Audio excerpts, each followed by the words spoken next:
વાત કરીએ રાજકોટની। રાજકોટમાં વધુ એક સહકારી મંડળી કરોડોની છેતરપિંડી કરીને ફરાર થયાની ઘટના સામે આવી છે।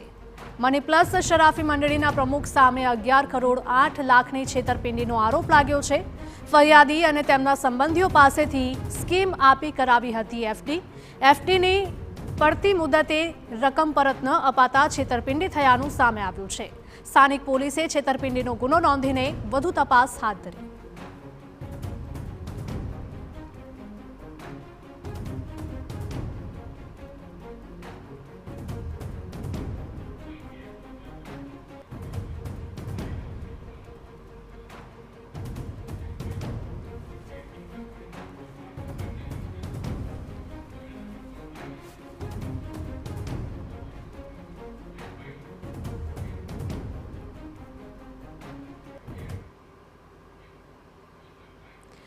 અમારા સંવાદદાતા રોહિત ભટ્ટ લાઈવ જોડાઈ ગયા છે વધુ વિગતો સાથે। રોહિત, જણાવશો કે જે પ્રકારની આ ઘટના સામે આવી છે, એફડીના પૈસા છે તે પરત ન આપવામાં આવ્યા। મોહિત,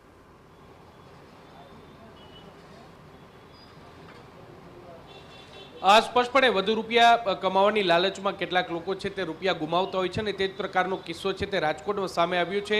રાજકોટમાં મની પ્લસ શરાફી મંડળી છે તેમના દ્વારા 11 કરોડ 8 લાખ રૂપિયાની છેતરપિંડી છે તે કરવામાં આવી છે અને તેમના પ્રમુખ જે અલ્પેશ ડોંગા છે તેની સામે પોલીસ ફરિયાદ છે તે નોંધાઈ છે। આપને હું સીધા દ્રશ્યો બતાવવા માંગીશ। નાના મોવા રોડ પર આવેલી જે શરાફી મંડળીની ઓફિસના દ્રશ્યો છે કે જે અત્યારે ત્યાં તાળું છે તે મારી દેવામાં આવ્યું છે ને જે સંચાલકો છે તે ફરાર થઈ ગયા છે। આખા મામલાની વાત કરવામાં આવે તો રોકાણકાર મહિને 1% વ્યાજ આપવાની લાલચ આપીને કેટલાક લોકો પાસે ફિક્સ ડિપોઝિટ છે તે કરવામાં આવી હતી। જો કે પાકતી મુદતે જ્યારે જે વ્યાજ સહિત રૂપિયા ચૂકવવાનો વારો આવ્યો ત્યારે જે શરાફી મંડળીના સંચાલકો છે તે ફરાર થઈ ગયા હતા અને જેને કારણે જ તાલુકા પોલીસ સ્ટેશનમાં હાલમાં જે સંચાલક પ્રમુખ છે અલ્પેશ ડોંગા તેની સામે પોલીસ ફરિયાદ છે તે નોંધવામાં આવી છે।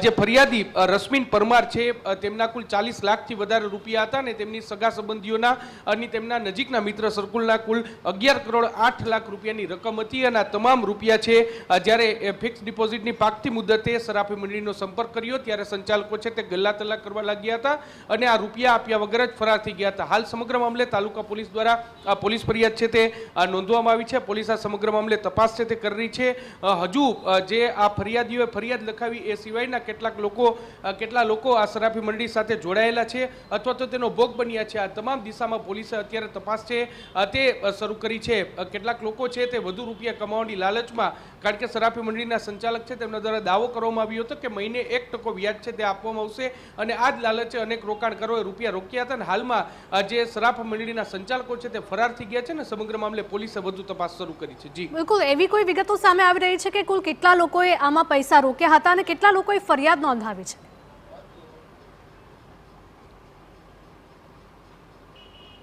હાલમાં જે એક મુખ્ય ફરિયાદી છે કે જેમના 40 લાખથી વધારે રૂપિયા હતા ને તેના સગા સંબંધી એટલે કે તેમના પરિવારના જ અન્ય સભ્યોનું સામે આવ્યું છે। હાલમાં જે પ્રાથમિક આંકડો સામે આવ્યો છે તે 11 કરોડ અને 8 લાખ રૂપિયાનો સામે આવ્યો છે।